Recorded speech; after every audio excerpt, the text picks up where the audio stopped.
Yesterday, I'm scrolling through Twitter and I find a video, I think on Libs of TikTok. A woman is crying. A black woman is crying. And the words underneath say that she's crying because she's thinking, for the millionth time, she's crying because she's thinking about how much better her life would be if she were white. Let's play the video. I want you guys to see this. Yeah, so as you can see beneath, she's got tears rolling down her eyes, and beneath, she's crying for the millionth time, thinking about how much better her life would be if she were white. And so Chaya, did I get that? I hope I got that name right, who runs Libs of TikTok. I follow her, and she tweeted out yesterday a picture of the woman with her boyfriend. Let's throw that picture up. And I was not surprised. There's a segment of the black population that actually believes their life would be better if they were white. And so they spend a lot of time complaining about white people while being involved in relationships with white people. As you've heard me say on this show many times, there are a lot of people that love the fruit, but pretend to hate the tree. And it annoys me. They came out with a movie, though, I believe, about this segment, which I think is a small segment, but it's a loud, noisy segment of the black population. They came out with a movie specifically for them, the American Society of Magical Negroes. The trailer came out 3 or 4 weeks ago, and it made a lot of noise, and people were upset about it. The movie bombed, and it's been out for 3 weeks, and it's already been pulled out of theaters. And it's one of the first times where I was like, oh man, I feel good. There's no audience for this type of crap, and it made me feel good. We're gonna have a serious and fun discussion about the movie and what it signifies, and women like this young woman that are crying, wishing she was white. It'll be serious and it'll be lighthearted. We're gonna have a Fearless at the Movies today with Anthony, Shemeka, and TJ Moe. Next.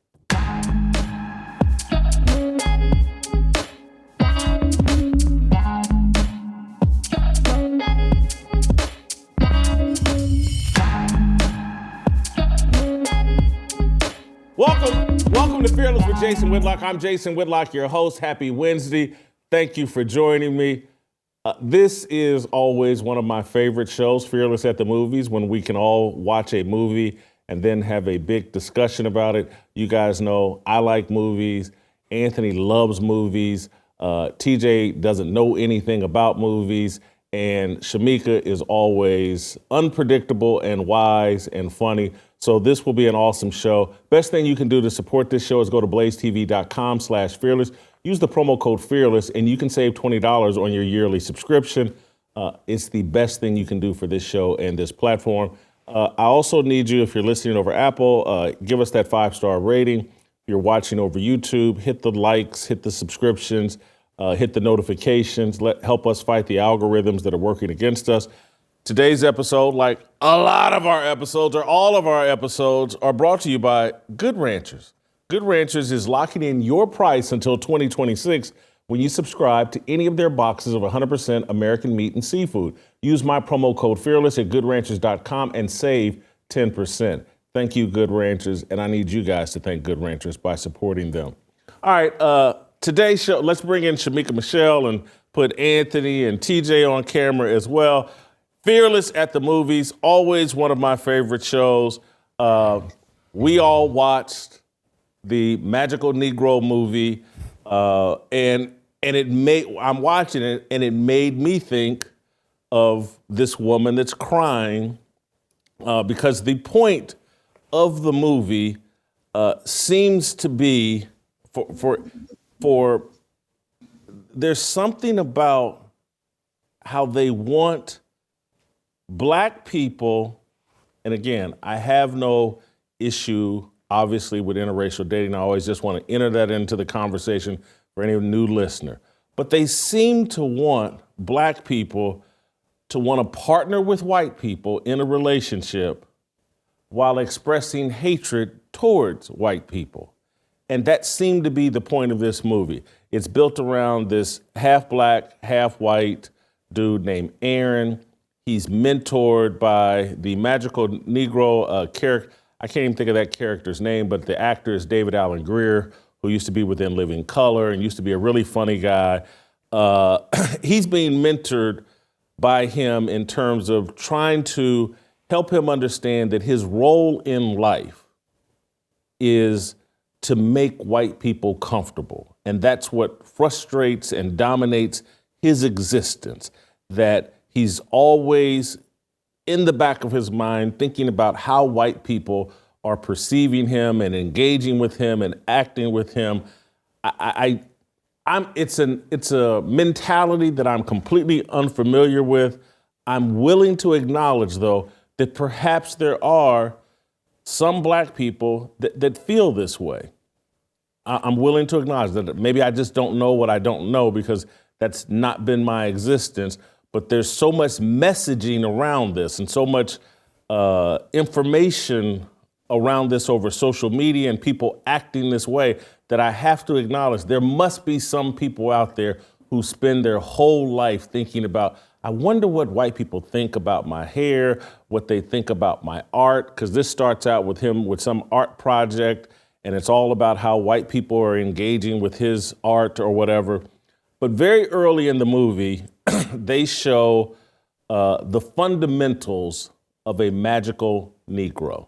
And this is probably in the first 15 minutes. It kind of defines the show, and they're showing these make-believe movie clips to basically argue that in the movies and in popular culture, there are these characters that are placed in movies who are only there to highlight and or make white people look good. And so here are the three fundamentals of being a magical Negro that the Aaron character, the star of this movie, is being recruited into. And so the first one is client service first. And the client is white people. And their message is your life isn't about you, it's about white people. That's part of the message. Then they sell acceptable to white people. And it's about being really friendly so that white people like you.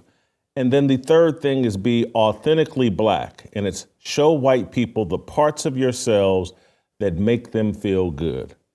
That's the setup for the movie. And so there's this message of that black people are walking around all the time just trying to make white people comfortable. But the underlying, the real message of the movie is real black people don't do that and look for opportunities to make white people uncomfortable. That seemed to be the message of the movie for me. I thought, and I gotta say this, when I first heard about this movie, I thought it would do decent box office. And the fact that the movie flopped, I mean, it like really, really flopped. No one, it opened in like 1,100 theaters and it couldn't generate any money. And so when I read this morning, like they've already pulled it out of theaters and it was an amazing flop, I was like, oh man, maybe there's a tide and people's eyes are being opened. There is no audience for this movie, and there shouldn't be. It's a horrible movie. It's beneath David Alan Grier, someone as talented as him. And it's beneath the money that I feel like they spent on, because I thought it actually was a well-shot movie. And I thought the acting was good. I felt they went to a lot of trouble to make this movie, and it's awful, in my view. But I'm going to open up this effort. I just want to lay that framework, and part of our discussion, again, it involves the woman and the people out there that are so baited into, and I want to say one last thing. I'm so glad I just looked at Anthony because it reminded me of my other major point about how secular this movie is. Because the whole time I'm watching it, the Aaron guy, I'm looking at him going, he basically saying he didn't know what his life was about. his entire, and I was like, that's because you have no relationship with God, man. Mm-hmm. You would have an identity and you wouldn't be running around trying to see how you engage with white people if you were running around like, how can I serve God? How can I be the man that's spelled out for me in the Bible? How can I live out a biblical life that pleases God? And so the movie was really secular, and because it climaxes with the guy, I'm 27 and I'm just now figuring out. And I was like, where's mom and daddy? Where's grandmama? Where's the pastor? Where's somebody that could have told you at 3 years old and been telling you at 3, 4, 5, 6, 7, 8, 9, 10, this is what life is about. This is what your life is about. I'll stop there and bring the rest of you guys into the conversation. Anthony, I'm gonna let you fire first, then we'll go to Shemeka, and TJ, because you're white, you're gonna go last. Fits with the movie, I like it. You know, I'll echo some of the things you said. It was shot well, acting was good. I do think that whoever the creators of the movie, they tried to hit the same note as American Fiction in terms of telling a satirical, a satirical truth. But this was so much on the nose, so obvious that they are really trying to push a message where I think American Fiction was really just trying to tell a narrative, like an observation. This was trying to push this message of, blacks, you are so afraid of white people and you kowtow to them, you don't want to bother them. But then at the same time, and I don't know if anybody else got it, but I even think that they portrayed white people as like, we can't make it in this world without these blacks, like the incident with the woman at the teller, like she can't do this. And, it's like, oh, I need somebody to, it's like, wait a minute. So they were just, I think why it flopped was that it was just so poorly, I don't know, on the nose. It didn't really sit well. I'll say this about the narrative or the expression of faith in that movie. For a movie to turn out well that does like completely eradicates God, if you don't have a well-told story, it will just completely fall apart. So when you deal with, here you've gotten to 27, nobody's told you you're fearfully and wonderfully made. Nobody has given you any value other than what white people thought about you. And that's perhaps that's the experience in the world. I don't see that experience, but maybe so, but didn't really hit well with me. Shemeka? Yeah, so when it first came on and the first face I saw was the Colin Kaepernick lookalike, I knew we were in for some BS.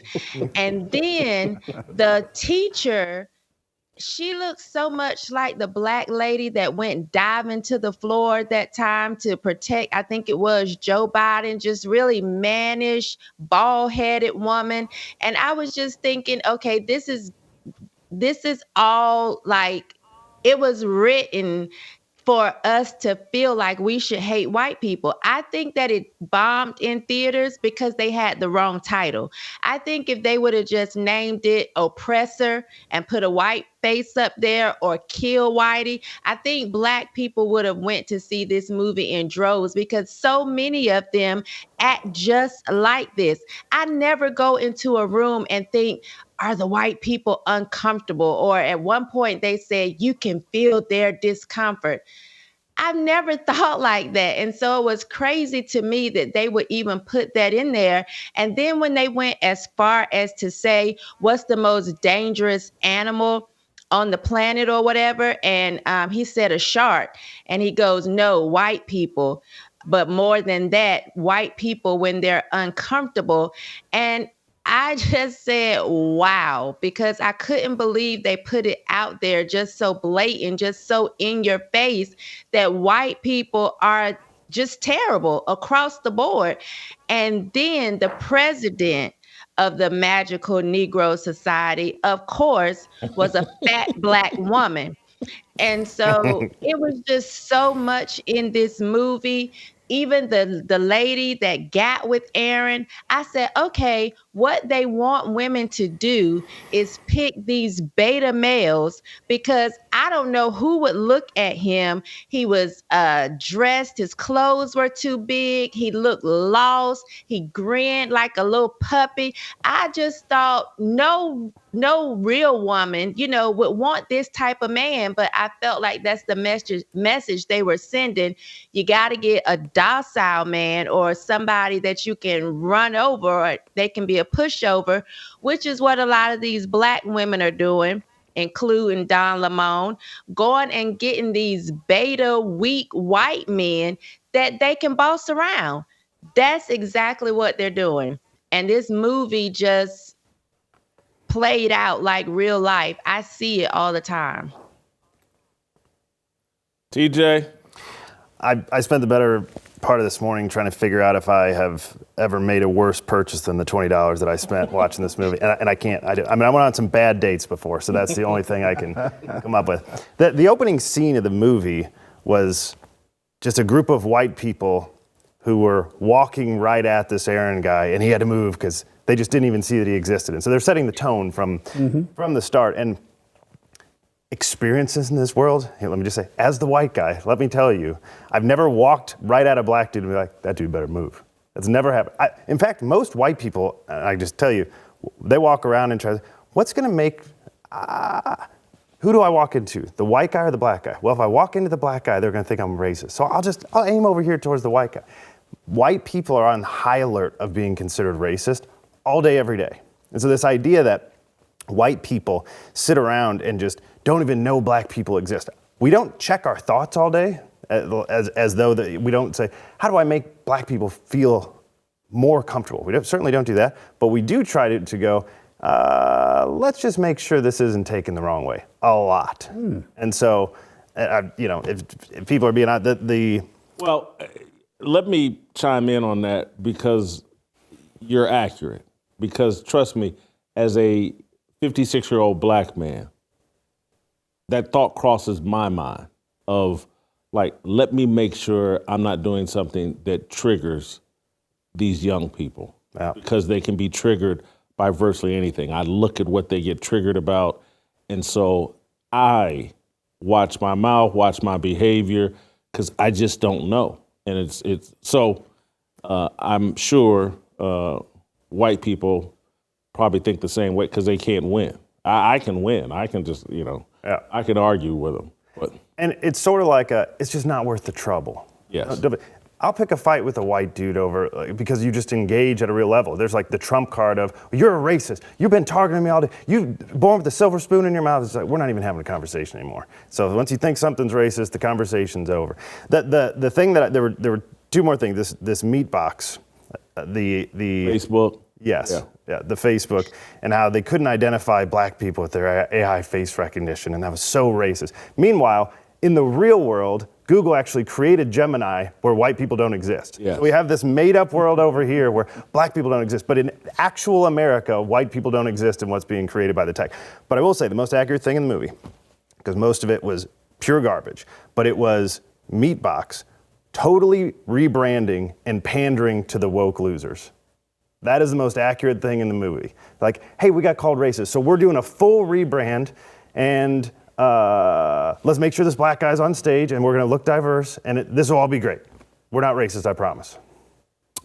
I wanna pivot a little bit, but I wanna take care of our great friends at Preborn before I do that. Abortion has been the greatest sin in our history as a country, and it happens every single day, and unfortunately, overturning Roe v. Wade was only the first step in a long list of steps towards eventually cleansing our country of that horrific stain on its conscience. The ministry of Preborn empowers young expectant mothers in crisis to choose life. Preborn has rescued hundreds of thousands of babies' lives through ultrasound. When a woman considering abortion visits a preborn center, she gets to hear her baby's heartbeat and meet that precious child on ultrasound, and it's a divine encounter. The majority of time, she will choose life for her baby. I'm proud to be affiliated with an organization that's not only working to save lives, but it's succeeding. Preborn has a passion to save unborn babies from abortion and see women come to Christ. Over the past 15 years, preborn centers have counseled over 450,000 women considering abortion, and more than 200,000 of them have kept their babies and have saved their babies. Those are amazing numbers, but we can do better. Will you help us rescue babies? To donate, dial pound 250 and say the keyword baby. That's pound 250, keyword baby, or go to preborn.com/fearless. That's preborn.com/fearless. I want to, you guys have really helped me, reminded me of a couple of different things I wanted to point out. Shemeka, you're 1,000% right in terms of,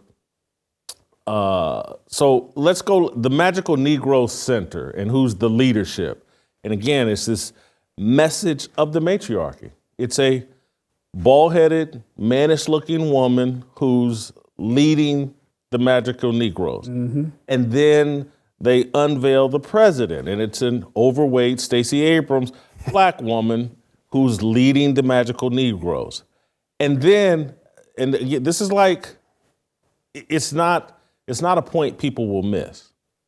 So swag at the end. Mm-hmm. And how this dude has fallen in love with a white woman, and the message at the end is she's part of a group called the Society of Supportive Wives and Girlfriends. Mm-hmm. Mm-hmm. The messaging is so clear in this. You can have a bald-headed, angry black woman who will tell you what to do. You can have an overweight, angry black woman who will tell you what to do. Or, black man, you can go find you a supportive wife and girlfriend who just happens to be white.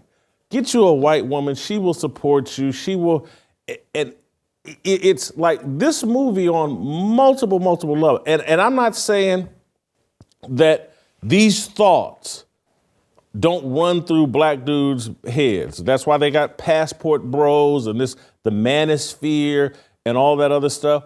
But to see it promoted this way and told in a story, in a movie this way, I thought the messaging was just clear cut.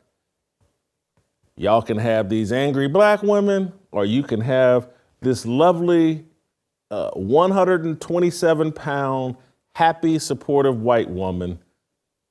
I took it totally different. I did too. The way I took it was we had this society of people, the support group, to make sure white people didn't feel violated in any way and they were comfortable and everything was good. And in the end, they were saying, by the way, women have to act the same way towards the patriarchy. Mm-hmm. Yes. That's what I got. Like she was going in to say, I got to do this pretend support group, and she's going to have her same blow up because women should be running this thing. Yes. Yeah. Did you not see that? That's the way. That's the way I. That was the whole society. Hold for one second. Go ahead, Anthony. Go ahead. Go ahead, Shemeka. Yep. Yeah.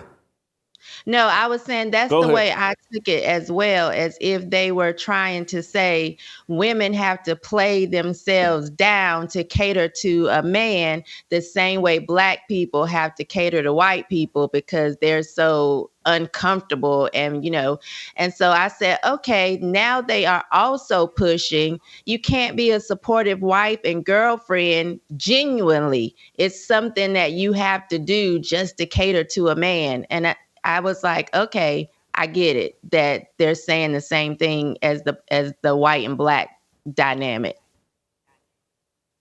Did you see the white people, how they portrayed them early in the movie, all throughout history? They needed black people to, kowtow to them, to, oh, you've got it.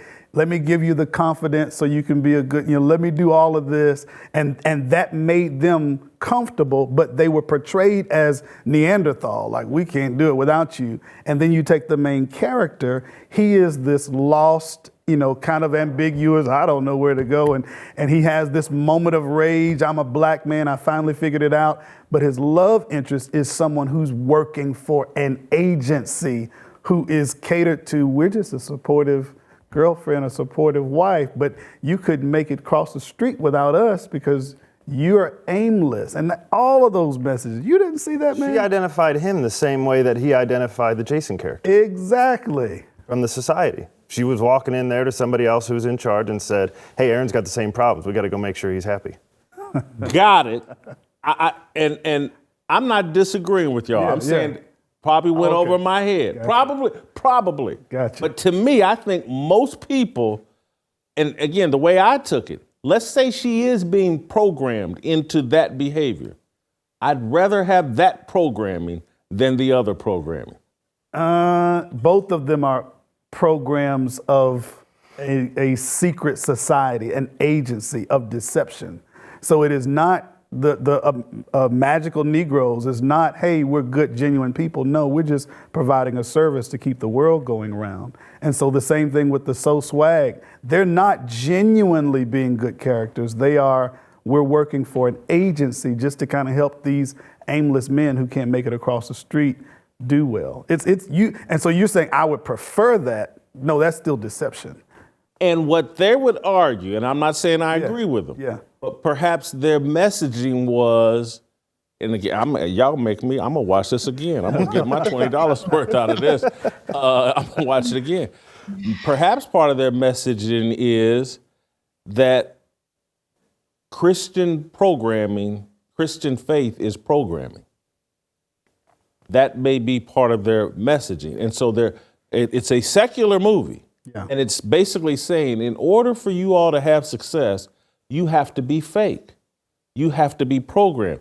And so, again, I will go again. If there is some sort of programming that gets women to be supportive wives and girlfriends, because, look, if I'm in a discussion with my girlfriend or wife, and we're what the secular people are going to say is, man, Jason Whitlock's going to go to a Bible and try to convince that woman to serve him and to be a helpmeet for him. And so they're saying, no, we're going to take the Bible out of it and just call it what it is. It's phoniness. Christians want women to behave phony. Just give in to what you want to do. That's what the half black man at the end, he gave in to who he really is. And just do you. Do what thou wilt. And I contend, perhaps erroneously, and I'm willing to be corrected in real time or over the course of several days or weeks. Yeah, you're gonna watch it again. Yeah, I'm gonna watch it again. But in real time, I'm sitting here saying, I do keep saying, let's go back to factory settings. Let's go back to this Bible. And as a weak man, I need the programming in this Bible to get me right. We need some sort of programming, and again, programming is probably a bad word. It's the wrong way to call it. But it is. I can't think of a better word right now, but that is what I'm pushing for. Let's go back to God's programming. Well, we need direction, but I think I saw a different message, and their total message, it wasn't programming, or else they would have actually had these changes, because all of those people were acting out, and by the end, they didn't have their magic anymore, because they said, oh, we saw the truth now, and so that was just an act. So none of them were programmed. It was a set of guidelines to have some magic so white people could feel good. The same thing was going to happen with these women. The reality is they were preaching for the first 95% of the movie, end whiteness, and then the last 5% of the movie was end the patriarchy. That seemed like the message of the movie to me. You don't want, I'm saying, even as what you're talking about, I get the message where you're going, but as the movie portrays it, that's the deception, that the only way to get that is through this other agency. You either going to have, that's when you get in the whole lesser of two evils piece. What you really want is the truth. Pull us out of all of this programming, and like you say, they're not even programmed. It's just the magical trip. Yeah. Because once they lose it, they step into reality. What do the Satanists and I'm inaccurate here, but isn't part of their messaging is like Christianity is just magic, or faith is just magic? It's something that's not real, and that's why I see this movie as just highly secular and highly mocking of Christian faith, and it's like you walk away from that Bible and all that brainwashing, and then you just revert to who you are, and who you are is someone that's selfish, and I think there's some truth to that. Is selfish and evil and self-involved and just not a good person. So anyway, I would agree with you. I would agree with you in that point, in terms of that may be the Satanist plot, but Satan himself, his plot is you don't even know I exist. You think that this is truth. And so as the movie would portray that, this guy is leaving with the conclusion, I just defeated the most erroneous agency out there. Now we're back to true, and the real deception is you don't even realize there's another agency that's against that. Well, and there was one additional thing, underlying message too. The only way that can be done is if black people all stuck together and did it. Because if there's just one outlier black guy, then you lose your memory. Everybody loses their magic. Gone. But if all the black people stick together, then we can defeat the white people. That was definitely part of their messaging, and we all gotta hate white people together. All seem to be part of the messaging of the movie. And Shemeka, I want to give you a chance to hop back in here before I maybe move on to talking about it in a little different way.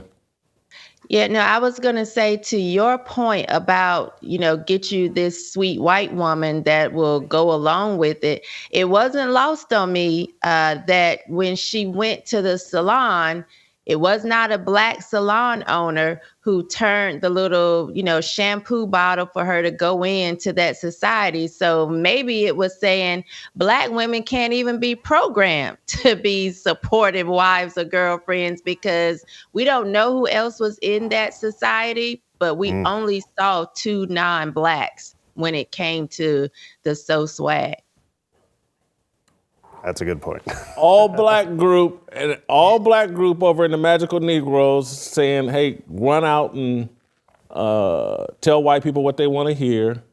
And I want to go into a little bit of just the details of the movie that I just thought were, and again, it is a fantasy movie, and so I guess some of it could be farcical. But when you start the movie out, and just for me, and I know it's fantasy and you got to turn it off, but showing a white woman at a teller in the middle of the night in a back alley, hollering to a young black man, hey, help me over here at this teller. Here's my PIN number. Yeah. Just once you say, but all of that's just extra detail. Once you're at what woman at a teller, black, white, whomever, is calling over some man hey, help me with this at this teller. Yeah. I mean, are you kidding? And so it just went off into such fantasy land early on, like so unbelievable. They couldn't even get in a proper setup. Well, I think what they were trying to portray, like I said, the whole they're helpless without us. I think probably a more realistic dynamic would have been maybe in a department store, to where she just calls over to somebody like, hey, could you help me with this? I don't work here, that would have been, but in the middle of the night, you'd not call it, no woman is calling for any guy, hey, unless he's, with her. I'm gonna give you one other thing that we haven't touched on. This is me, and once I say it, y'all be like, yeah, I want to talk about it. Because it was the other weirdest thing. And I, in my view, it's Masonic. They kept going back in these movie clips or the old movies with the black dude reaching for the white guy's private parts. Mm-hmm. Yes. And I was just like, this is the Masonic. These Masons wear these aprons over their private parts, and your private parts, the whole key to everything. And I'm just like, so black men giving white men confidence in their private parts is the key to, and so there's this whole sexual message that the clear message is white men are envious of us over our sexual parts, and we have to give them confidence. That's how you stay safe, black man. Your biggest threat to white man's comfort is the size of your Johnson. I just like, holy cow, they put this in a movie. It blew my mind. And that's the way that it had to go in this Magical Negro. We're helping you out. It's okay. You got it. Like, man. Now, wasn't that from the Green Mile? And in the movie, didn't he have something wrong with him? Some type of, I can't remember, chlamydia or something? Tom I don't Hanks' know. character? There was a when he scene in the put it- Green Mile that was similar to that. Yeah. I saw the Green Mile, and I thought they were somewhat playing off that, but I just don't remember private parts being any part of the Green Mile. But Yeah, so he you're talking had to about grab whoever him. played. Yeah, he grabbed Yeah, his- there was the his whole brother confidence in the piece. Green I know what Mile. she's talking about. Yeah. So that was their reference. They were definitely referencing the Green Mile in one. At least that scene, yes. Yeah. Mhm. Yeah, that's what I thought. And so it made me, because was that based on a true story? What, the Green Mile? Yeah. Not that I believe. I mean, like they No. played it up. Like, was that a real person that was on Right, death row or right. whatever? Yeah. Not based on a true story, it says. Yeah. Yeah, the obviously the whole, and they kept going back to it. It wasn't like a Yes. one time. They went back to it like they gave a modern example of it. Yeah, and then in the modern example, the magic had to be working because when the magic stopped, the guy was just sitting there holding him, and he's like, "Let me try this again." And the white dude's like, "What do you?" So it's like this idea that, okay, you really can't let the white guys notice that but we're superior in every way, and you can't let them notice that you're giving them this confidence. We have to have this magic spell to let them know that they feel okay. Oh, it's very awkward. Yes. It was bizarre, and literally it made me think of Diddy and Epstein Island and all the people that say there's some kind of secret sexual cult that's involved in everything. I just, there's a couple other things I want to talk about, but let me take care of another one of our great friends, Cardio Miracle. I look forward to every time I can share the good news of our sponsor and friends, Cardio Miracle, this week. And I shared this with John Hewlett, who owns Cardio Miracle. And I don't know why my email is there we go, not making me sign in and out every time. There's a man named Mark that sent me an awesome email that I want to share with you guys about Cardio Miracle. And I love these authentic takes we get here. Man, I got so many emails this week. I'm sorry. Here's what the man texted me. I'm going to do it off the top of my head. Jason, I thought you were maybe exaggerating the results of Cardio Miracle. I started taking it a month ago. And Jason, I cannot lie. It has corrected my ED. And I'm not joking. I'm not exaggerating. I can find you the email, and I will find the email. This stuff works, man. It works in many different ways. And when John Hewlett contacted me about hopping on board and sponsoring the show, oh, here it is. Now I got it. Hey, boss, finishing up my trial Cardio Miracle and just placed a new order on subscription. I emailed you when I first started and felt it was TMI, but this stuff has helped me with my ED. Thanks for promoting it, Mark.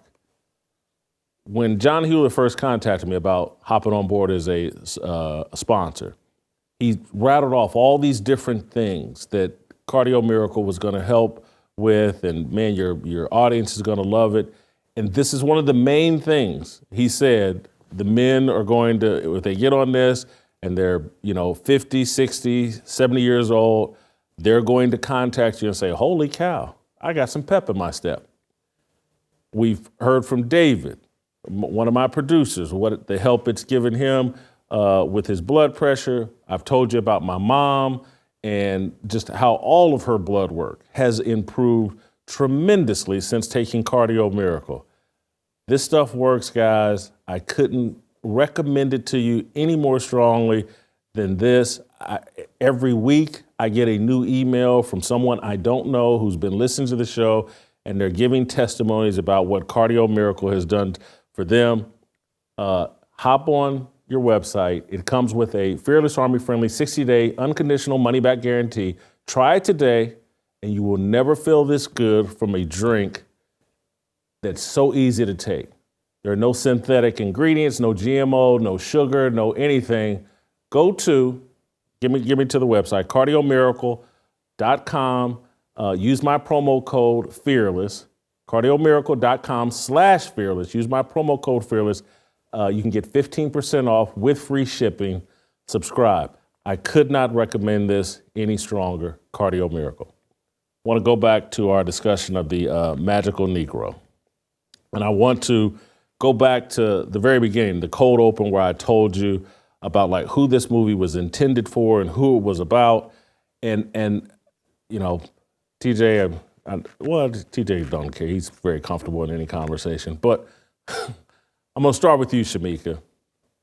This whole love the fruit, hate the tree thing is driving me crazy. I wish that these people that like white partners could snap out of it. This is from Don Lemon that runs around pretending like he hates white people. And we just saw this man marry a white man. Marry a white man. Ketanji Brown Jackson, the Supreme Court Justice. AOC ain't black, but she's a woman of color. She got her a white man. All of these radical leftists. And again, that's what I saw in this movie. Is like, this dude's whole life is worried about how white people come off with him. He's afraid to go into a nightclub because there's a long line of white people. And this is such a preposterous lie. I've never met a African American, and I don't say that disparagingly. Y'all know I don't got no problem with white folks and white women or interracial dating, but damn it, I'm tired of them pretending like they're happy to see white people. The thing in the movie where he's talking about he's walking up to a nightclub and see a bunch of white people in line, that boy is snapping his fingers like, oh, it's about to be on. I'm gonna party like it's 1999. If he saw a group of Negroes in line, that's when he would, this ain't the club for me. Let me run the other direction. Where the white folks at? But they put this stuff out there like they hate white people. It's a guilty conscience. It's a guilty conscience about who they're dating and what it says about them. It drives me crazy. Your thoughts, Shemeka? Yeah, it was crazy because he also said, my mom is white. So if your mom is white, you're used to being around white people. Like y'all don't have family reunions. You've never went to hang with your white cousins or your white grandparents. It's just not real. And for these women that go out here and marry these white men, I truly believe they go and pick someone that they maybe makes them feel beautiful, you know, but I think it's men that they can control. And I just think that when it comes to these beta white males, of course they're going to tell Ketanji Brown Jackson that she's beautiful. You know, nobody else may say that. They may give her a 4 or 5 or 3, you know. And so she's going to get with this man. And then they always say they're the most educated. We even heard, you know, Candace say she married on her intellectual level.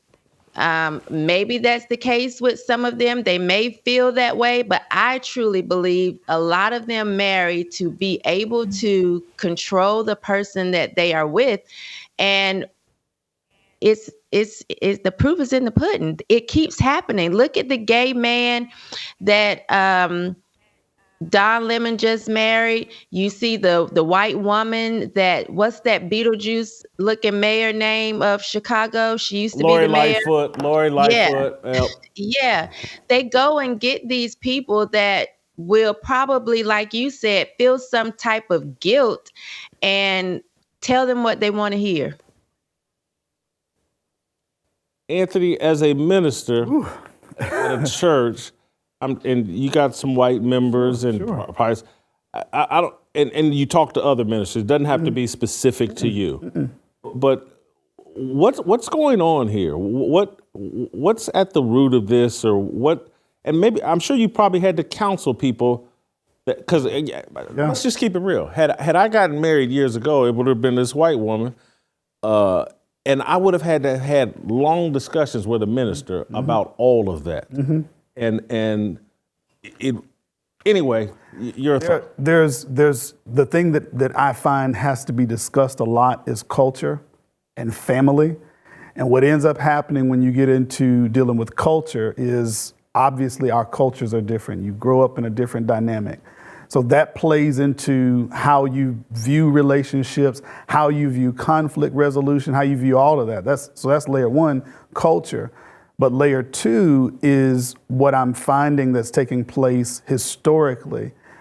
It's almost like they're living in two different dispensations or two different eras. On the one side, you're living in a present space where you say, okay, hey, I want to find somebody who's intellectually on my level. I want to find somebody who's compatible with me, et cetera. But then society is teaching us to reach back into past anguish, past hate. So you look back and you're able to say, and I know you see it as like a love the fruit, hate. It is, they're just looking back and knowing, I gotta hate this dynamic.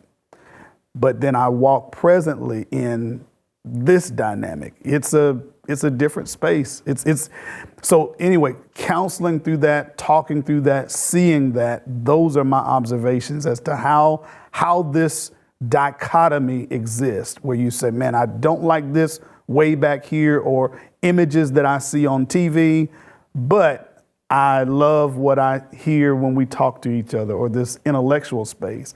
My only issue with that is, if we removed the racial component, are you suggesting that people in your own race are not intelligent or not cultured or not?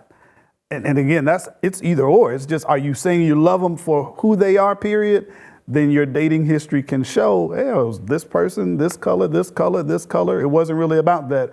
Or has it become, I believe that people of this color are more intelligent, are more cultured, et cetera. So, I mean, and we may have to bring this up with Virgil here in a minute, because I want to ask you this follow-up, though. Sure. Because I'll take one of my best friends in life, like a brother to me, again, raised two beautiful daughters. His oldest just married a white dude in the last year or two.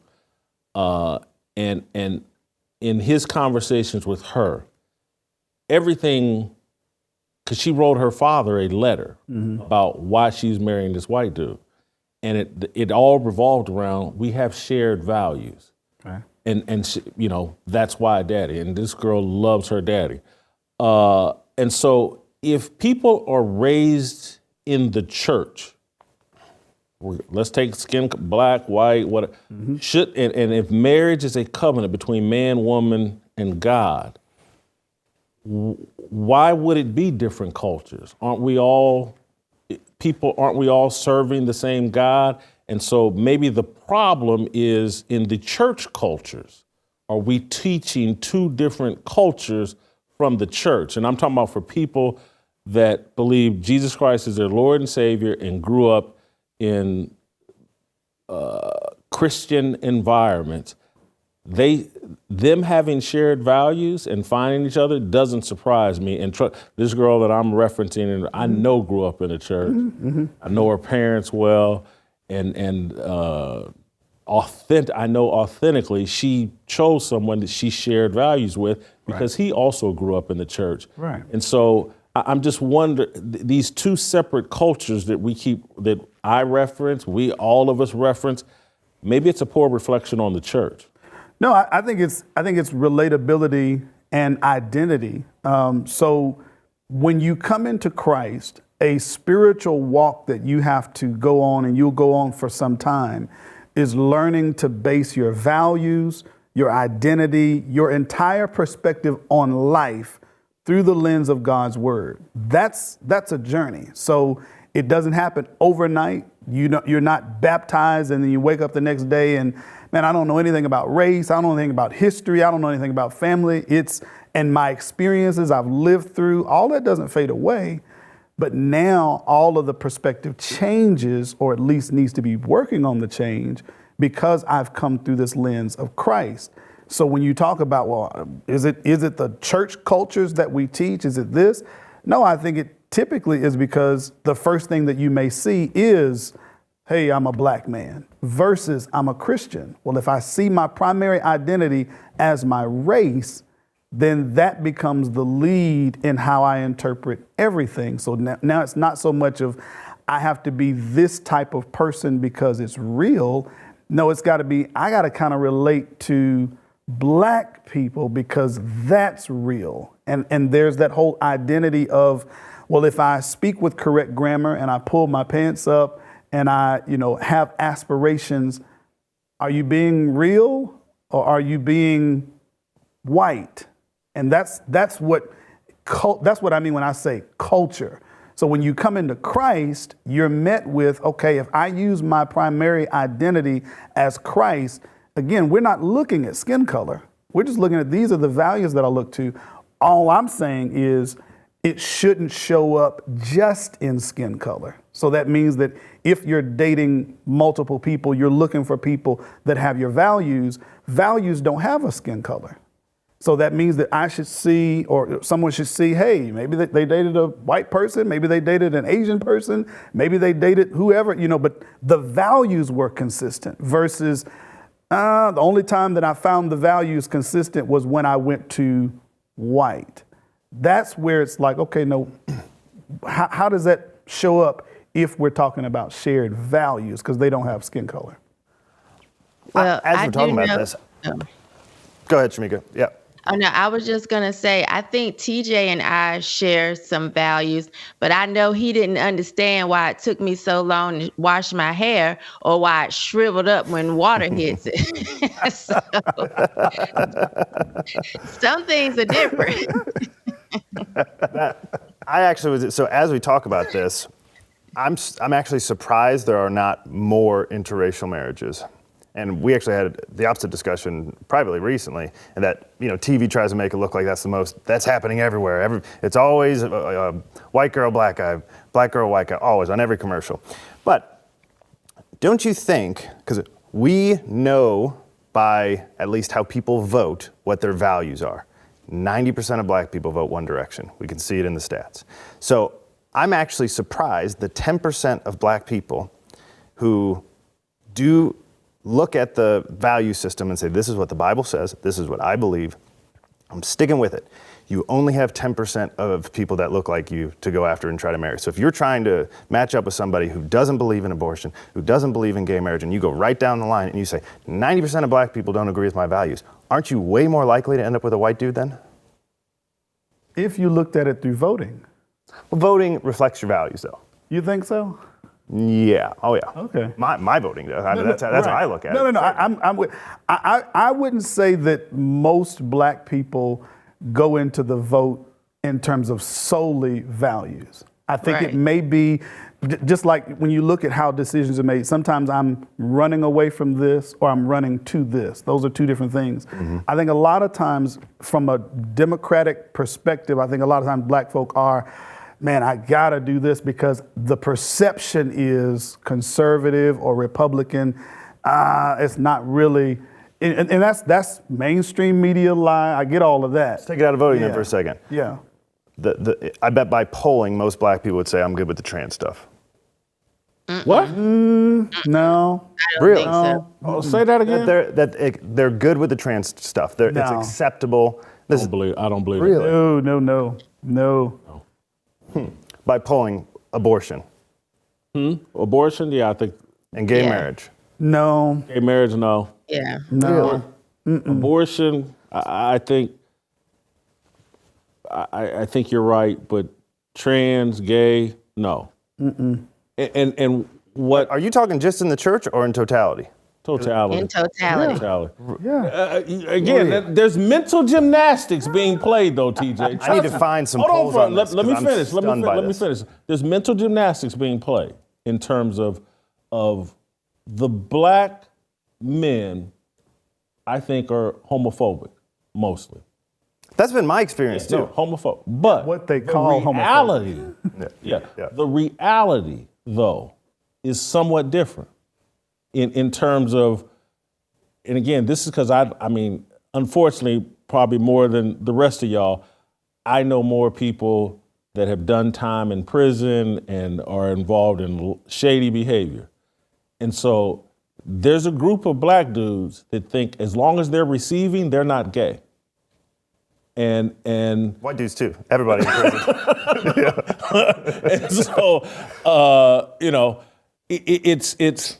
but and the other thing I think that Anthony is saying is that black people have been given permission to and somewhat believe in I can leave my values outside of the voting booth.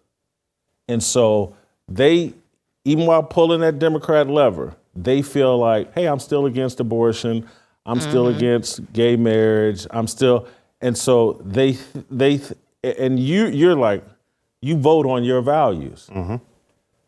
Black people have been trained to vote off of what we've been talking about in this movie. They think they're voting for safety when they vote for Democrats. They think that I pull this Democrat lever, I'm not going to be killed by the police.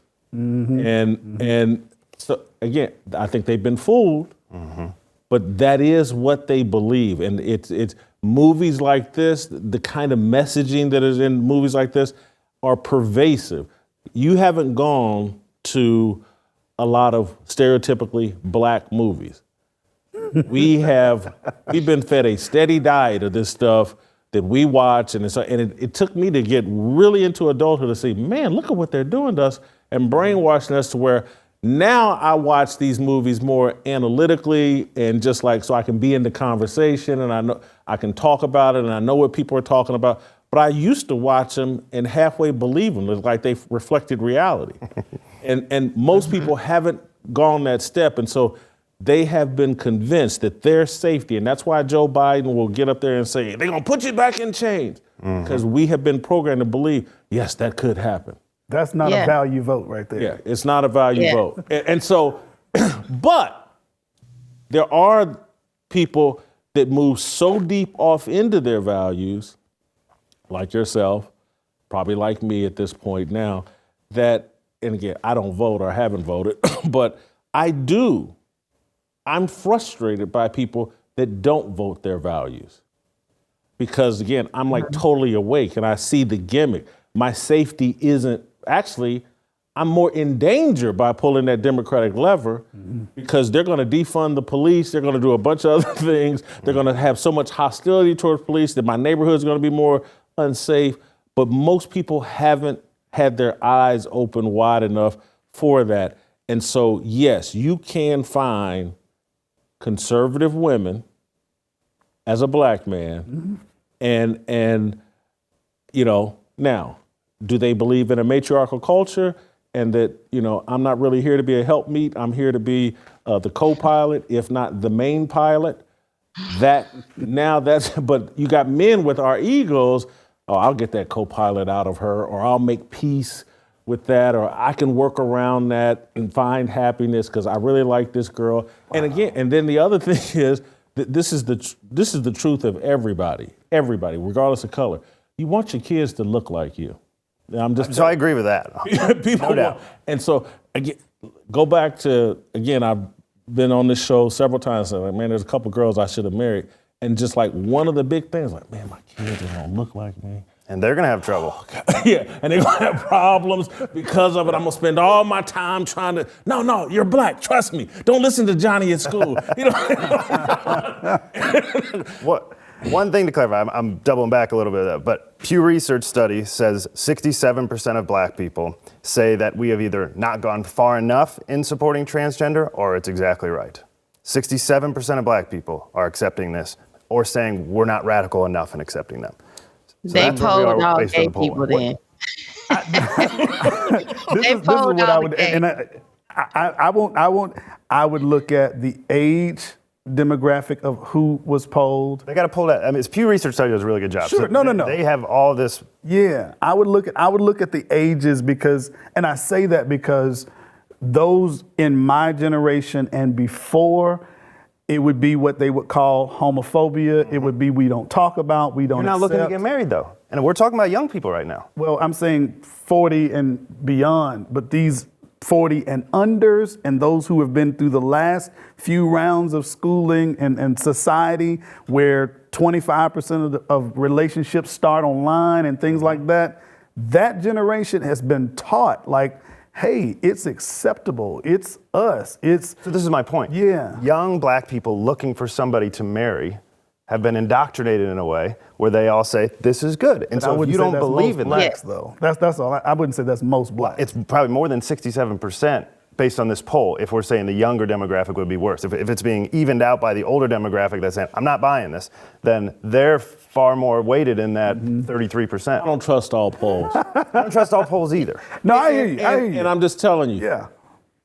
we've been put, I'm talking, when I say we, I'm talking about black people, we've been put in such a mental blender. Yes. It's sometimes we say things we just factually do not believe. Right. So again, there will be somebody on the internet today that will be like, man, these police and they just killing us, and we know that that's not true. We sit around at home and talk about, man, you know, Ray, man, and these guys and what they doing, blah blah blah. But someone calls us up, and we got a poll to take. Are you more afraid of the Crips or the cops? We'll lie and say the cops. You got to live it. We're talking about marriage now. I got you. You got to live with somebody who's pretending that life exists. Look at the divorce Well, rates, TJ. It'll tell you it's, yeah. And again, that's part of, man, this conversation about this movie is better than I thought, because that is part of what this movie's argue. You got to live a lie. And that is the blender we've been put in, and that's why, again, this show and what we try to do, we're trying to just like, no, come on over here and just deal with these rock foundational truths. Trust me, it's better over here. It's safer over here. But the world is telling you, no, that's where the danger is. And that you're a sellout if you do all that. And so that's why it's such a struggle. But and that is where, look, there are no victims. But when you fully understand, like, man, there's been a psychological game run specifically on black people. That's where the sympathy has to, and the patience and the grace and the like, we got to take some little special efforts, because they've been in a psychological war that actually does connect to slavery. And then it continues on through The school system. The worst thing we do is the school. Yes. There's no money in downtown St. Louis. None. And the property tax is the only thing that funds a school. I'm gonna get us in the trouble. Because one, Shemeka, I'm gonna let you go. Thank you. We're gonna get to Virgil, but again, it's just like I sit around and think about how the Marxists in the 1900s looked and saw, like, look at this progress black people are making. Christianity uprooted slavery, made people willing to die to stop slavery. And then black people, before they instituted Jim Crow, was having this amazing success, getting elected.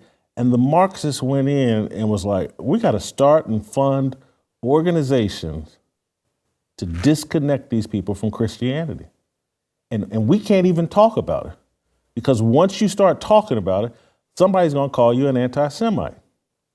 But we can't even talk about it. And so that is where my sympathy and patience and resolve comes from. And it's like why we're doing this show. We can't even identify all the different ways we've been moved away from our relationship with Christ and given race as our primary identity. So, man, I thought this conversation would be good, but it's been better than I anticipated. Go see this movie. To talk about it. So, before we get to Virgil, I want to talk to you guys about a documentary that The Blaze has put out. I watched it last night. It's very good. It's very informative. It's about being filthy rich and how you can become filthy rich by getting involved with Congress. Have you ever wondered just exactly how it is that our politicians enter into public service making moderate salaries, but then end up walking away with an astonishing amount of money? Where are all these tens of millions of dollars coming from? And while they're busy earning all that money, who's actually doing the job we sent them there to do in the first place? We all learned from an early age that the best way to get rich in America was to get a degree. start a business, or maybe take a job at Wall Street, to work hard and save even harder so that we can make a better life for ourselves and for our children. Turns out it's way easier than that. All you have to do is get elected to Congress.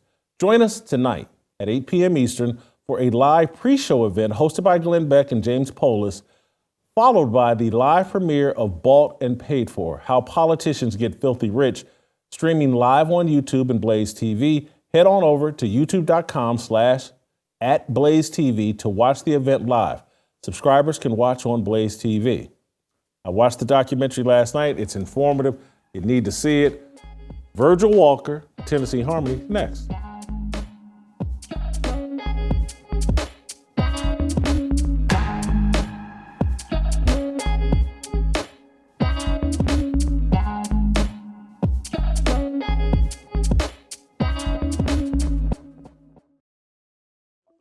Hello, Fearless Army. I'm Jason Whitlock, your leader. I'm going to spend 2024 discussing growth and sacrifice. Hard times are here. Harder times are coming. What has stopped American growth and caused a regression in fundamental freedoms and values? A lack of sacrifice. Our ancestors sacrificed for our benefit. We have not sacrificed to protect the progress they died for. No sacrifice, no freedom. What impedes man's willingness to sacrifice? His ignorance, his perversion, his pride, his ingratitude, and his cowardice, his rejection of God. The Bible is a story about the power and the necessity of sacrifice. Sacrifice is the sun, rain, and fertilizer of growth. Growth is our life purpose. Grow in the knowledge, wisdom, fear, obedience, and reverence to the Most High. Growth requires sacrifice will be our theme for Roll Call 2.0 this summer, June 1, right back here in Nashville. We're excited to welcome you. Let me spend a minute explaining what GROWTH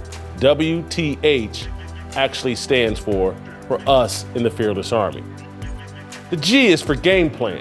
In order to properly grow, it's essential we work from the strategic game plan spelled out in the Bible. The R, responsibility. As we grow as men, we understand and accept our responsibilities to God, family, and teammates. The O, ownership. We embrace ownership of our destiny. Outsiders do not determine our fate. The W, wisdom. We honor, value, and share the wisdom imparted to us by elders, coaches, and leaders. The T, trust. We must be worthy of trust. The reliability of a man's word defines him far more than popularity and material possessions. The H, humility. The reward for humility and fear of the Lord is riches and honor and life. That's straight from Proverbs 22:4. Come join us in Nashville as we talk about growth and sacrifice and how without sacrifice there will be no growth. Roll Call 2.0 right here in Nashville, Saturday, June 1st.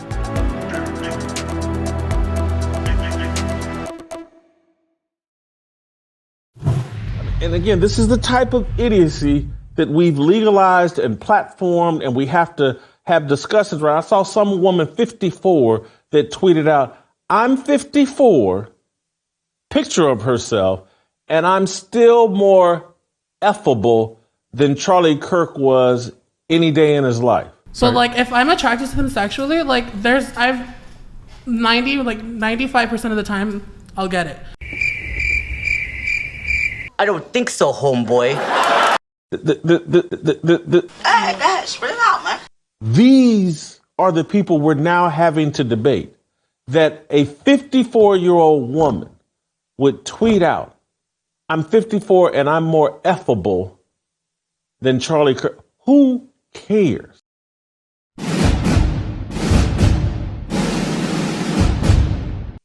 Who define what grown, mature person would define themselves that way? Why does that woman need to vote? She's an idiot. Stupid is, stupid does, sir.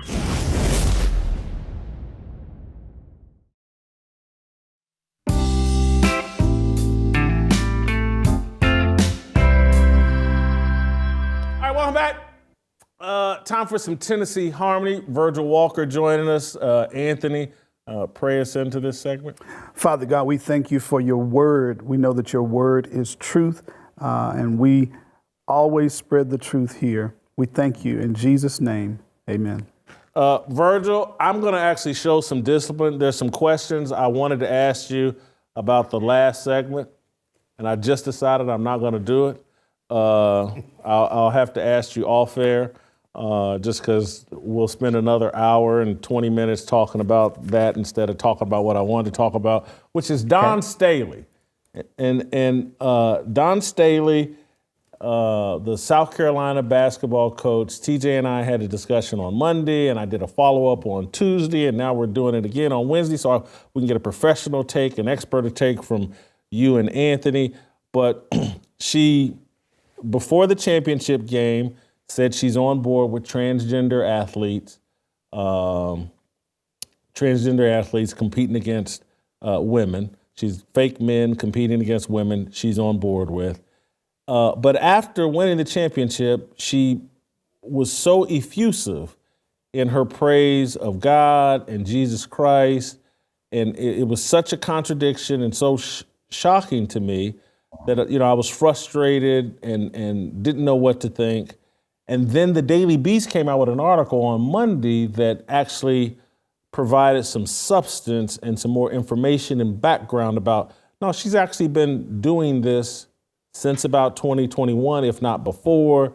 And it made me far more sympathetic and wanted to walk back and my comments and find out, like, hey, what's going on here? Maybe she's just in the early stages of her faith walk, or she's struggling in her faith walk like a lot of people are. And so the question is, do we think Dawn Staley is fighting sin, promoting sin, or both?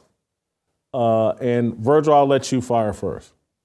Well, I you know how I kind of think through these things with a very critical eye and a lens from a biblical perspective. I don't know where she is in her faith journey. I have been aware that she's done this kind of thing before, where she, on the one hand, promotes the LGBTQIA agenda, and then on the other end, ends up praising Jesus. And so it's with that in mind that my thought was that the Jesus that Dawn Staley is praising is not the Jesus of the Bible.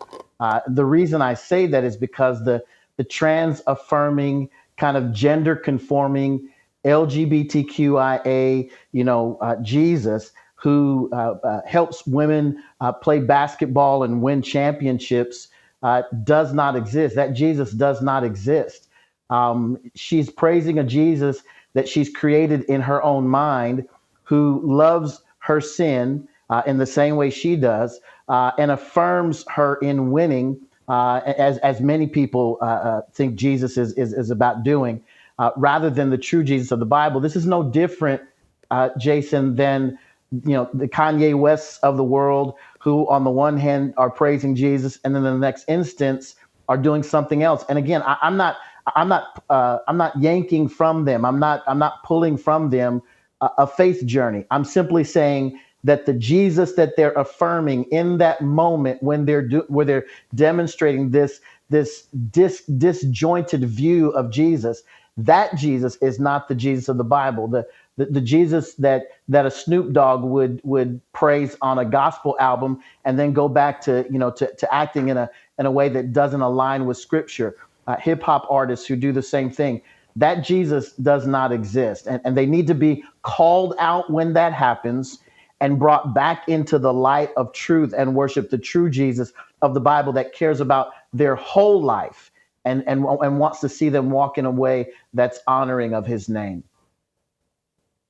So Anthony, and obviously Virgil's got some ministry experience and is pastor, but Anthony, you're in the trenches every day leading the church. And so here's why I have far more sympathy for Dawn than I did originally. And then as a minister, you've helped people perhaps with a struggle she might be dealing with, and I want you to tap into that. But so she grows up in basketball, little girl playing basketball.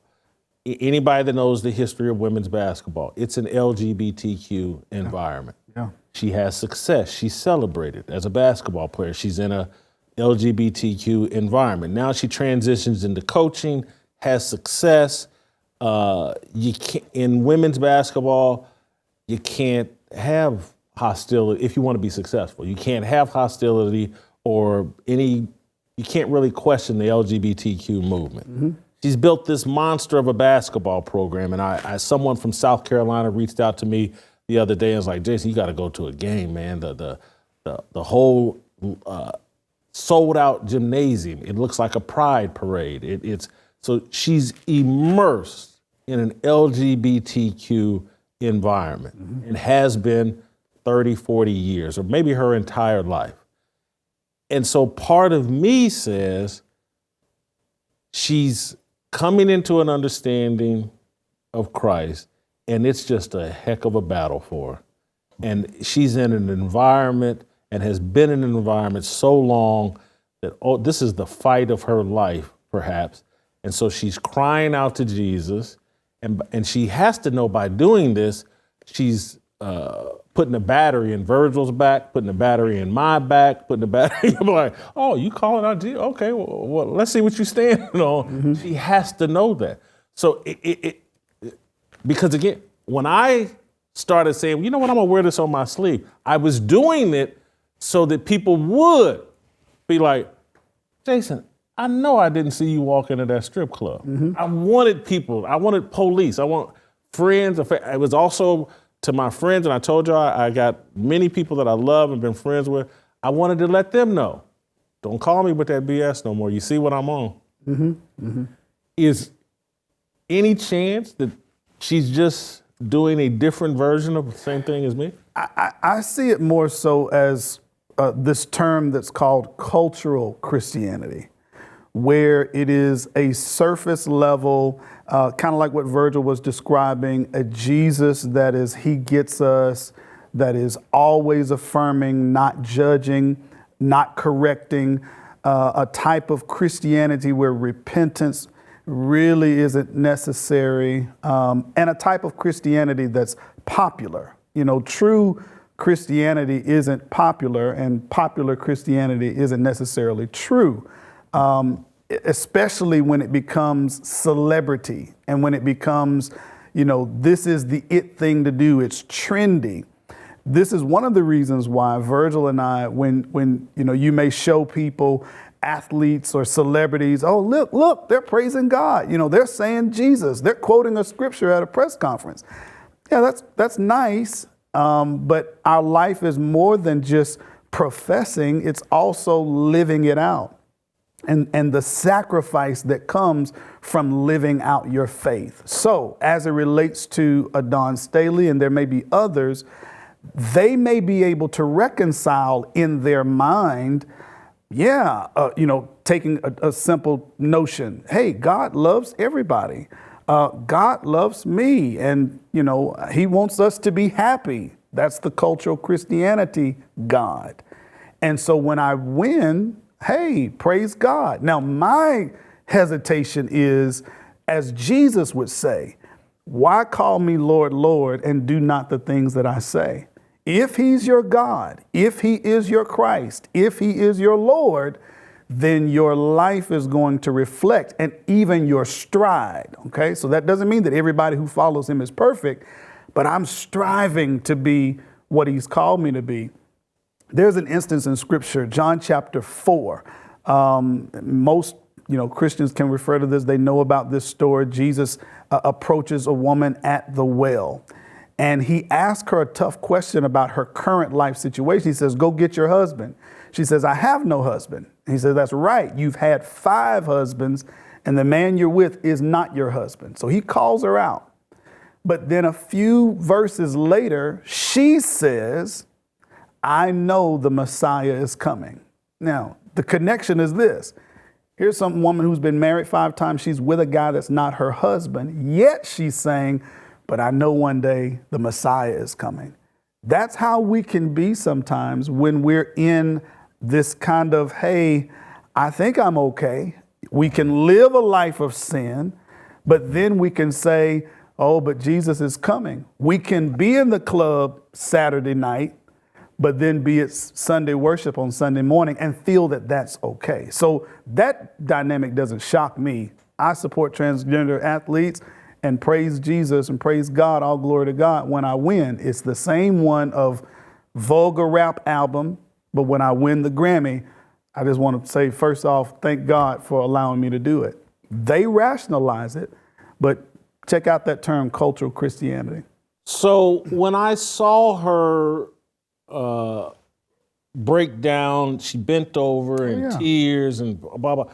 Part of me, and particularly now with the additional information, part of me thinks like that could be a real pain in terms of she knows she's doing wrong and is in her way trying to do the best as she knows at the moment, best way of fighting that. And in some ways is no different. And I'm just thinking of this in real time. It would be like me counseling someone about, hey man, don't eat that. It'll make you fat. And it's like, okay, obviously I have the same problem. And so she's saying, I have a problem and I haven't been able to control it. And I'm so, and again, she just, the path is narrow and you can't worship mammon. And so in order to, she has to at some point or immediately like, well, if this world that I'm in has got me so locked into sin, I have to exit this world. No different. And this is not to pat myself on the back because trust me, it is a daily struggle. But I had to get reduced to the point I got to get out of California. I can't do this. The things that I'm trying to accomplish, I can't accomplish here. She may have to do that in basketball, but she's just going through that process perhaps. And again, that's why I somewhat sympathize. And again, I'm the most sinful, perhaps, most simple person in this conversation. All of us are, man. To add to it, though, and because this is what we were trying to sort through yesterday, maybe she's living in cultural Christianity, and I've heard that I'm familiar with the term, and it's double-mindedness is what it is. But it's possible that it's somewhat new that she's doing team Bible studies, and that she's putting pregame Bible verses on, and she has talks with these women about, look, Jesus is on our side, and it's possible that she's so early on in her journey, she just wanted to take a step, and this was the step. And that's where I'm saying it's thing that she said that I was really impressed by this, surprisingly. But on Easter, she said, look, when we lost last year, I praised Jesus too, because I don't want to praise him just during the good times. That's actually a mature statement, because everybody knows that everybody goes out and praise God when you win something good. And she went out of her way to say, look, you didn't hear me last year because you don't interview the losers, but I was doing the same thing.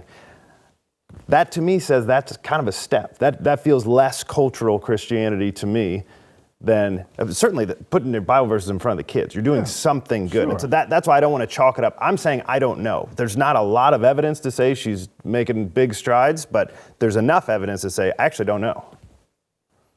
At the end of the day, and I'm stretching here, but at the end of the day, when I read the scripture, God could care less about me becoming CEO of a major company, could care less if I bought a social media company for 40-something, billion dollars to protect free speech.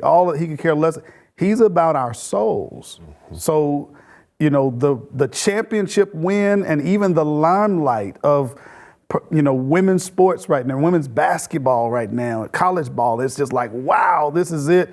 There will be some who will look to that to say, man, at least the name of Jesus is called on this bright platform. Good. But he cares more about your soul.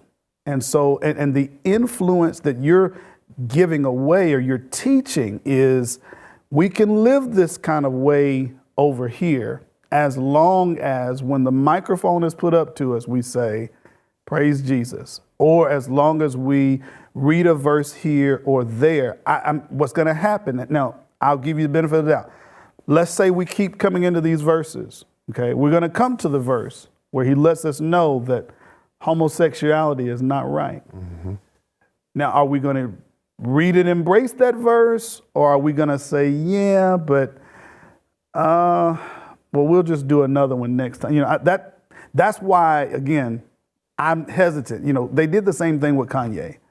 When he wrote that album, we thought that he was going to be leaving the traditional music industry. I mean, he's put out not one, but 2 gospel albums. Like, man, he's flipped it all around, and everybody's on that bandwagon.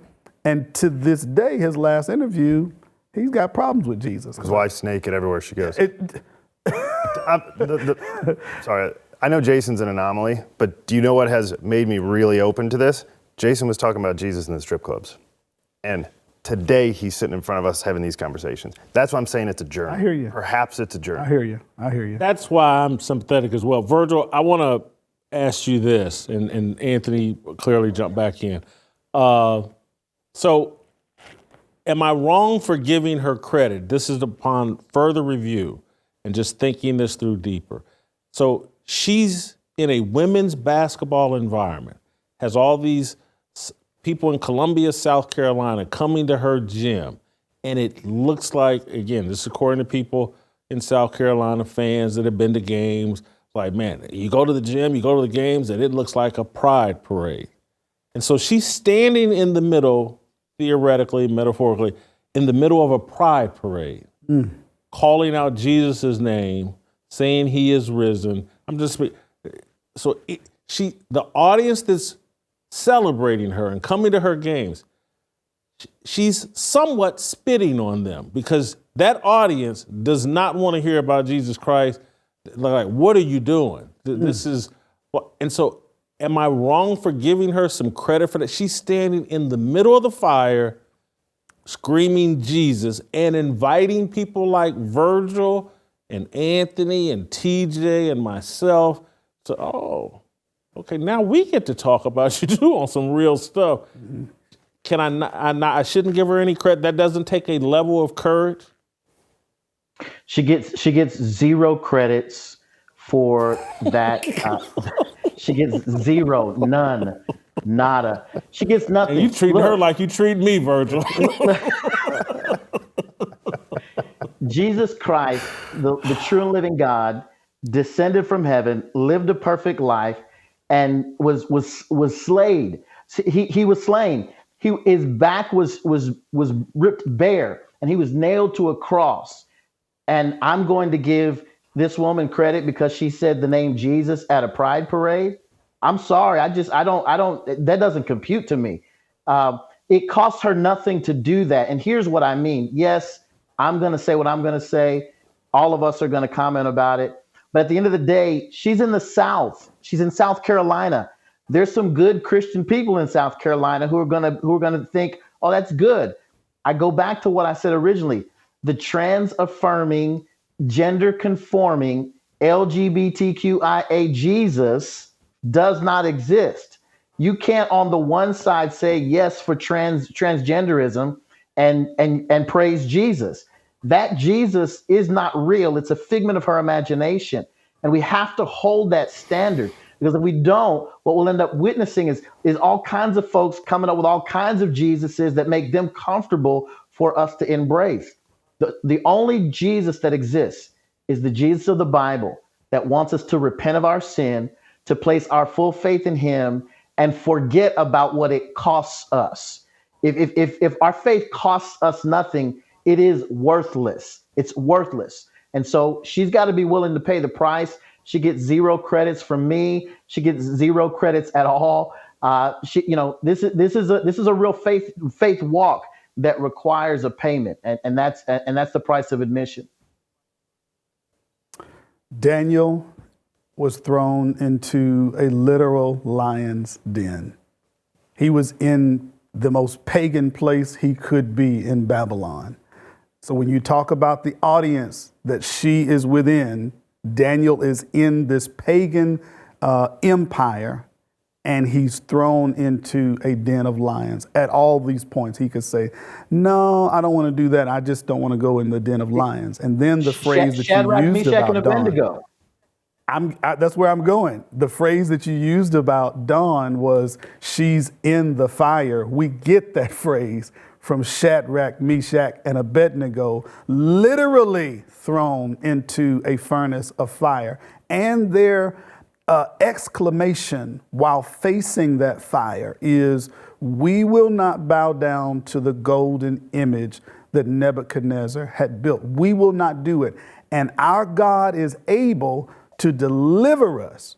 And even if he doesn't, we won't bow down." Now that's right. Standing in the fire with all of that. Again, my hope is that her pursuit leads to the truth. That if that's where you want to say, I think you think she's struggling, you think she's this.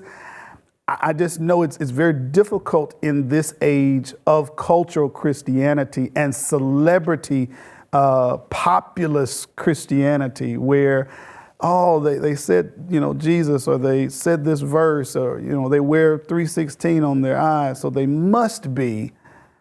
I'm just hesitant in those areas. So am I sexist, or Yes. sexist out? Am I wrong for holding women to a different standard? Because that is part of like, man, she's out there all alone, no man, discipling her, mentoring her, partnered with her, however you want to use it. You don't have to use them individually. I'm just throwing out words. But and again, that's a choice she's made, but she's in her 50s now, and again, made a bunch of mistakes and whatever. I'm wrong for cutting her slack for being a woman? If she believes in Jesus, she is backed by the strongest man of all time. So again, if your faith is really in Christ, you do recognize, I'm standing with him. Paul would say, if God be for us, who can be against us? So we've lowered the standards a lot. And we'll talk about this. This will be part of my speech at roll call, but it's like men and women in older civilizations used to die for things. And now we think it takes a lot of courage to do a half measure of saying something. I'm not going all the way there. I won't even say the transgender thing, but what did it cost her? Courage has to cost you something in order for it to be considered courage. What did it cost her? She went both ways this week. So it didn't cost her a reputation, didn't cost her a penny, didn't cost her team or a win or anything else. It's very hard for me to categorize it as courage if it did cost her absolutely nothing. She probably got an angry DM or that's a cost? In her mind. and in today's world, an angry DM or a dislike. Standards, I mean, we used to run up the Twin Towers.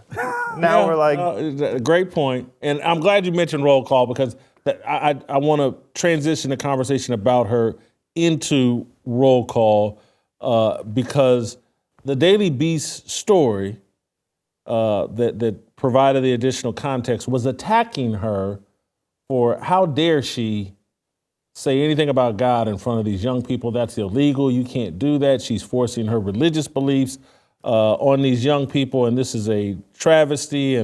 And so it used to be commonplace, and the Daily Beast maybe is aware of this. They certainly won't write about it. But again, I've always tried to remind people of the history that we ignore. It's like organized sports came from the YMCA, the Young Men's Christian Association. Mm-hmm. Everybody forgets what YMCA stands for. Mm-hmm. Everybody forgets that Christians organize sports. And so all these leagues wouldn't have happened without the Young Men's Christian Association.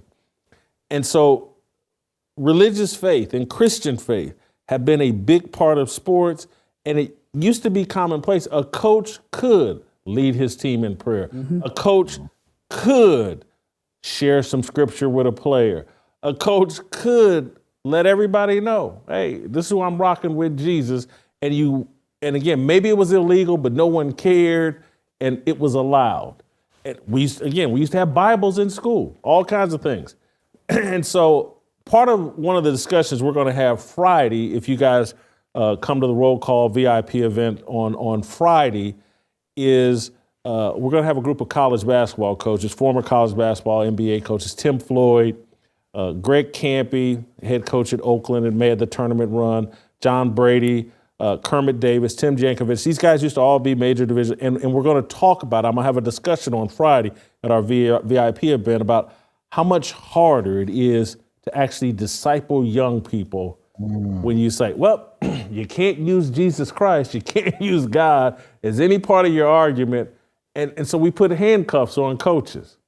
And it's just so much harder to disciple young people. And so I'm really looking forward to this conversation because now that they've added name, image, and likeness and the transfer portal and all this stuff, it's almost like, Anthony, could you imagine being a minister and them saying, you can't quote the Bible? Yeah, that's where they're trying to take us, to be honest. Yeah, it does. You know, you were talking about that, and I'm just thinking, even on top of that, look at all these college teams, professional teams with chaplains. Like that was integrated into this. Is how we do. Cowboys. Yeah, and the Mavericks, as far as that. So you know, we do that, but at the same time, we want the results of what that faith actually brings. It's not that we're suggesting that God, you know, cares about the wins and losses, but what we're really trying to do is connect you with Him because He helps you ultimately win in this game of life,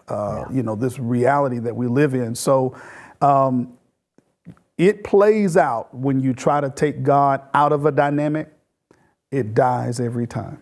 Every time we remove God, death comes because Jesus tells us, I have come that you may have life and that you may have it more abundantly. Virgil or TJ? Go ahead, Virgil. No, I completely agree. People are being handcuffed nowadays. And to the point that Anthony made, there's a desire to see the fruit of Christianity without the Christ. That's what these coaches are trying to implement, at least what Dawn Staley is trying to implement. You want the benefits, the fruits of Christianity without the Christ of Christianity. You'll mention the name of Jesus, but you really don't want to name Jesus as Lord and Savior. And so that's kind of what you have. That's the dichotomy. In fact, I believe it was recently atheist Richard Dawkins recently stated, he's a known atheist, known as one of the four horsemen of atheism. He's out in the UK saying, you know what, as he's witnessing the advent of Muslim culture, of multiculturalism out in the part of the world where he lives, he was kind of opining that he really loved the Christian culture. He'd hate to see Christianity or Christian culture die and that's what he's experiencing out in Europe. And the reason for that is the fruit of that culture is something that everyone craves. Thinking about justice, thinking about ethics, thinking about, knowing right from wrong, good from bad, understanding good and evil, and having those in the framework of a Judeo-Christian ethic that we have from Scripture. And so everyone wants to enjoy the fruits and the benefits of Christianity without having to bow the knee to the Christ of the Bible, to the Christ of Christianity. And that's a sad shame. I could not imagine. I look forward to hearing the conversation with those coaches. That's going to be a fantastic dynamic to hear them on the front lines talk about how they manage their faith given the kind of environment that we're currently in. I wonder if now that they have loosened the reins of, adding NIL, I wonder if that now can become easier, meaning, this is how we run the program here, but you know what I mean? You would have no way, yeah. They've all these schools, particularly the public university, have a personal vendetta against Christianity in particular, and they're trying to make sure they keep the Bible and everything else out of these schools. What's going to happen, I think, and it'd be a good question for these guys on roll call is, would many of these guys have ever gotten into coaching if they knew they were not allowed to speak about their faith or actually disciple these young men? Because what I think is going to happen is the best coaches and the best teachers and men and instructors will no longer enter this workforce. They don't want, what's the point? And some of the best coaches are already getting out, just strictly the best coach. Nick Saban, I believe, is a Christian. Gary Pinkel was a Christian, right? We had a Christian chaplain. Jay Wright, there's a bunch of, so it's like when you get to the point where, look, I got plenty of money.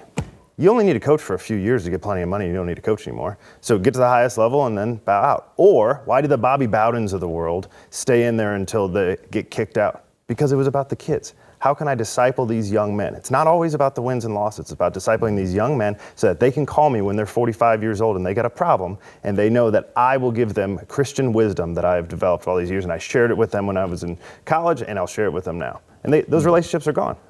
Yeah. What will happen is a lot of the best coaches were smart and are smart, and they're dumbing down coaching, because what a smart person will do will be like, well, heck, if all it is about the money, let me go to Wall Street. Let me go do real estate deals. Let me go, if it's just about the money. And so many of them were like, well, man, I get to help kids and make a good living, or now and make a lot of money. And so when you remove the actual discipling of kids and doing anything good, it's just like, if I got better options and I can make more money, let me just go be on TV and talk about sports, and I can make $10, $15 million a year doing that. And so we're going to dumb down the sports, and it will be people that are completely driven by money, because that's the only thing it has to offer you. You can be competitive, and I just like winning games and proving I'm smarter than. But what it'll do, though, it'll cheapen the entire sport. It will cheapen winning. Like, it will just, it will become so filthy, because once you just all in for the money, you're buying all the players, so to speak. You've won, but it's like, what came out of this? And then afterwards, the players don't necessarily have the values, and they just all are about money when they go to the next level, and it's going to cheapen the whole thing. And I'm going to give you an example of like a coach that I know and like, and like when Kim Mulkey was at Baylor, a religious school, it wasn't just about money, and she was well paid, but it was consistent with her values. The school was, and she got to teach her values. And I'm trust. I still like and respect Kim Mulkey, but she's different at LSU. Right. She's in the SEC now. She's competing against Dawn Staley, and she still does discipline. She disciplined and set down Angel Reese or whatever. But at Baylor, it probably would have went even a bit further.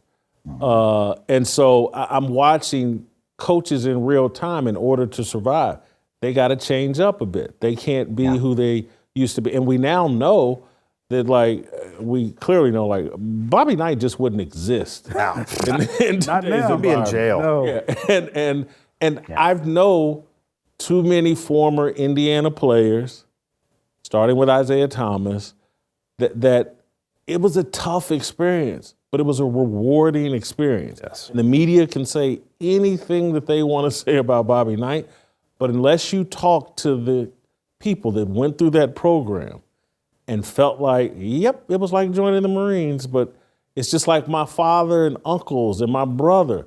They were in the military. Yep, it was tough, but man, did I benefit.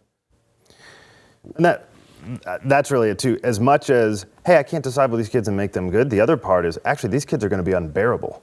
Like before, I could take them, give them real biblical wisdom, and they will become more bearable each year. So virtually impossible to deal with this kid as a freshman. By a sophomore, not so bad. By a junior, I kind of like this kid. By a senior, he's a captain, and he's leading our team. And so imagine the freshmen now, or the seniors now, being the same level of behavior as the freshmen. Why would you ever want to coach that? You won't have a four-year kid anymore. You're going to have we didn't win the national championship in my freshman year, I'm transferring. Somebody else's fourth year. Right. Well, anyway, guys, please, Virgil, you got a final thought before we let you go? I was just end this show. Yeah, your conversation just reminded me. I recently was out at University of Georgia talking with professors, Christian professors, who are extolling the same kinds of challenges. They're trying to figure out how, in the classroom setting, to live out their Christian faith, what that looks like, what that sounds like. They got into the profession seeing education as discipleship, and now they're challenged at every hand as to how to go about that in a way that's God honoring, that's faithful to their to what they believe, and helpful for the kids. It's a struggle, I think, in every arena, not just the area of sports, but I understand how it's more pronounced in sports. Thank you, Virgil. Great job. You guys go to fearlessarmyrollcall.com. You gotta come to roll call this year. It's going to be amazing. We'll cue up some harmony, and we'll see you tomorrow.